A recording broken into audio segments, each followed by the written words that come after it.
बटेंगे तो कटेंगे का नारा जात और मजहब की बुनियाद पर लगाया जा रहा है, जिस पर वंचित बहुजन अघाड़ी के नौजवान लीडर सुजात अम्बेडकर ने सख्त तनकीद की है। सुजात अम्बेडकर इंतखाबी मुहिम में हिस्सा लेने के सिलसिले में नांदेड़ पहुंचे थे, जहां एक प्रेस कॉन्फ्रेंस के दौरान उन्होंने ये बयान दिया है। अम्बेडकर ने कहा कि बटेंगे तो कटेंगे का नारा देना ये इंतखाबी ज़ाब्ते अखलाक की खुलेआम खिलाफ वर्जी है।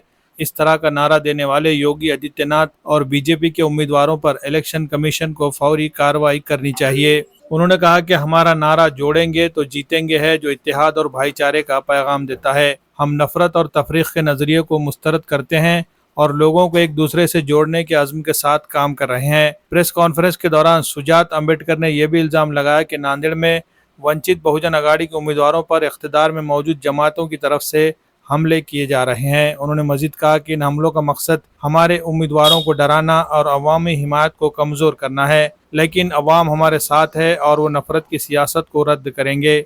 सुजात अम्बेडकर ने कहा कि हम जमहूरी उसूलों पर यकीन रखते हैं और चाहते हैं कि इंतखाब साफ और शफाफ हो। अगर फ़िरका वाराना और तफरीक़ी सियासत को बढ़ावा दिया गया तो ये जमहूरियत के लिए नुकसानदा होगा। उन्होंने अवाम से अपील की है कि वो समझदारी से वोट दें और ऐसी पार्टियों को मुस्तरद करें जो नफरत के बयानियों को फ़रोग दे रही है। वंचित बहुजन अघाड़ी मुल्क में समाजी इंसाफ और यकजहती के फ़रोग के लिए अपनी जद्दोजहद जारी रखेगी। उन्होंने कहा कि अवाम के इत्तेहाद से ही नफरत की सियासत को शिकस्त दी जा सकती है। वंचित बहुजन अघाड़ी इस बात के लिए पुरअज़्म है कि हर शख्स के साथ मसावी सलूक हो और किसी के साथ तफरीक न हो।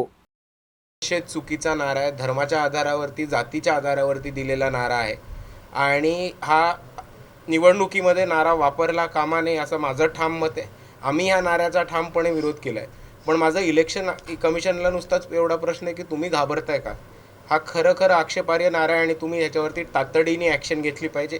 योगी आदित्यनाथ असतील, भाजप असतील किंवा भाजपचे कार्यकर्ते उमेदवार असतील जे हे नारा वापरतात त्यांच्यावरती स्ट्रिक्ट कारवाई करून तातडीने ॲक्शन घेतली पाहिजे। आणि दुसऱ्या बाजूला आपल्याला दिसेल की इकडे तमाम वंचित ओबीसी असतील, बहुजन असतील, दलित, मुसलमान, आदिवासी, भटके विमुक्त तमाम वंचित एकत्र येऊन आज बटेंगे तो कटेंगेच्या नाराच्या विरुद्ध जुडेंगे तो जीतेंगे चा नारा देताना दिसतात।